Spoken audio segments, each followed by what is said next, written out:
So if you're watching this, this is just like a citizen's, explanation of what happened to the United States over the past, say, um, I would say since 2000, like where I would say 2000 is really when American leadership kind of just went south.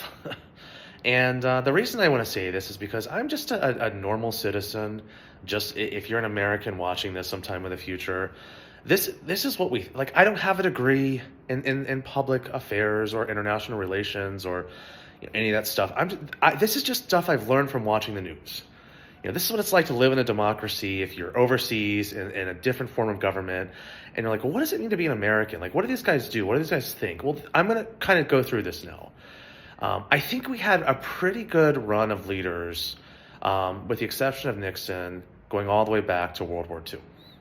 And then we just had this period where we had pretty good presidents.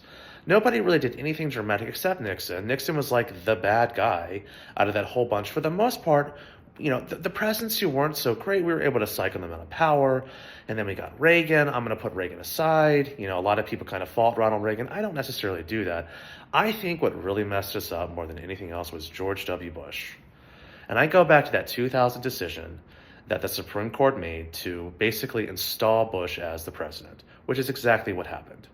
Okay, there was that whole snafu, but it was unprecedented what the Supreme Court did, and it really did shift something in our political culture. There was a level of cynicism, and I think was I'm 43, by the way. When all that stuff happened, I was like 18 and 19 years old.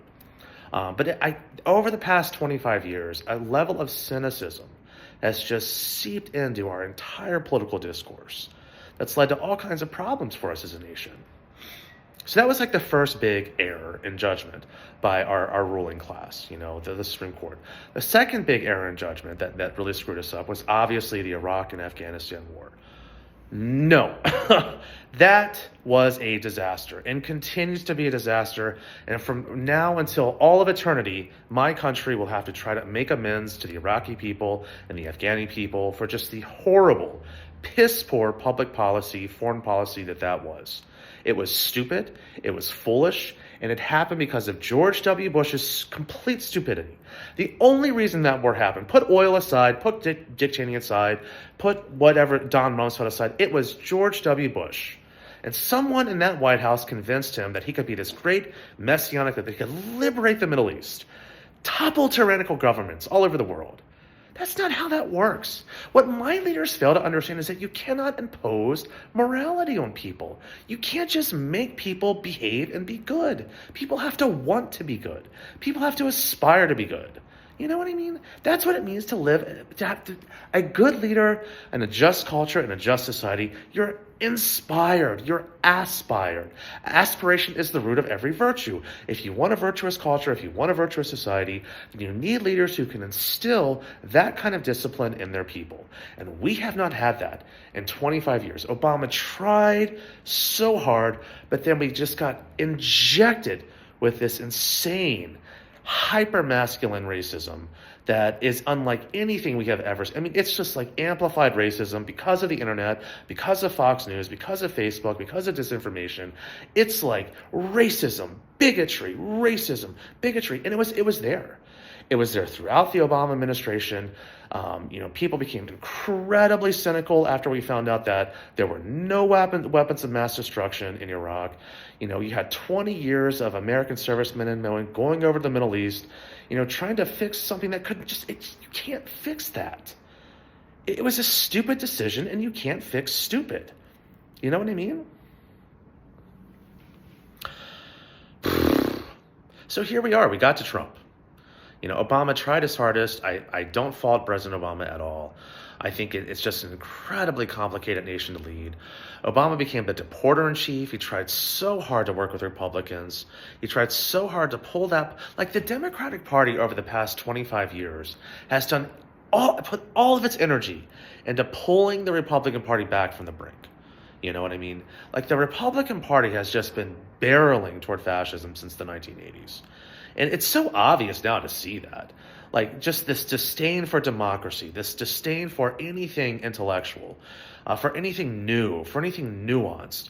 We have to, this strict, puritanical morality, like, as if you can impose morality on people. Again, it's this idea that we can just make people be good. You cannot make people be good. Fear does not motivate people. Fear intimidates people. Fear suppresses people. And what you get in a culture that's producing fear and intimidation is repression, which leads to all kinds of bizarre things happening. People they give up, they move out of those cultures and societies. There's mass immigration, there's a lack of development, ingenuity goes out the windows, and those societies crumble in short order. It's happened throughout history. You can't manufacture goodness. Goodness is a human quality that has to be cultivated. And my leaders have forgotten about that. And both political parties, they just think you can engineer it through television ads, through campaigns, and no, you have to have leaders who can talk to their constituents and say, hey, this is a good idea. We should all try to aspire toward this idea. Something like universal health care. What is universal health care really? First of all, our military budget is insane, but I'm not gonna. I'm gonna get off track. We got Trump. This cannot happen anymore, folks. Donald Trump he is not just evil. He is a kind of polite evil, or a kind of stupid evil, or a kind of silly evil that people think they can control and they can pal around with. That is not Donald Trump is the most vicious, vile man that has probably ever lived. He has suffered more than anyone else. Trust me when I say this. That man has never had a day's rest in his entire life.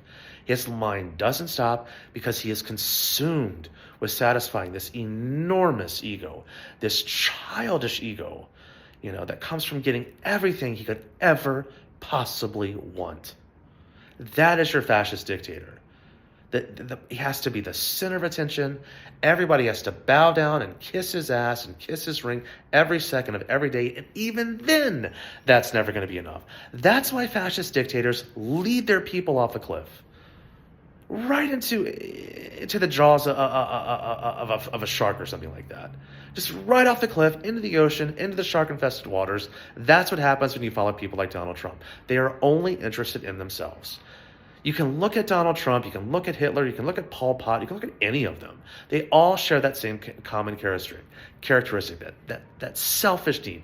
Now the fact that our culture right now is promoting someone like Donald Trump, that is on us.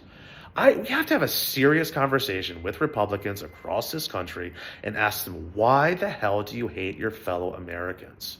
What did people like me, what did the younger generation of white, Democratic, progressives, liberal, whatever you want to call us, what did we do to deserve this? I hope Kamala Harris can be a leader that meets this moment. I sincerely do, if she can get into the White House. I have no idea if she can. I don't think there's going to be a peaceful transfer of power. Again, I think Republicans are bent on engineering a narrative to install Donald Trump, just the way they did with George W. Bush. Let's just engineer the narrative and make it happen. Because Republicans know they cannot win the popular vote. The party has not modernized, and they continue to use these crazy, insane tactics. Let's manipulate people through Facebook. Let's manipulate people through Fox News. Let's spread racism. Let's spread xenophobia, homophobia, transphobia, whatever phobia we can think of. Let's spread that. Let's infect the people. Let's divide and conquer. Let's just scrape off enough votes and then just impose our will, as if people are going to stay, as if people are just going to up and go. There will be a brain drain eventually, and we will decline as a nation. So that's it. That's my rant. Thank you for listening. Nobody's going to watch this. Maybe some like future civilization, like 25 million years from now, will find this and be like, oh, wow, look, that one figured it out. You guys take care. I love you all. I love you.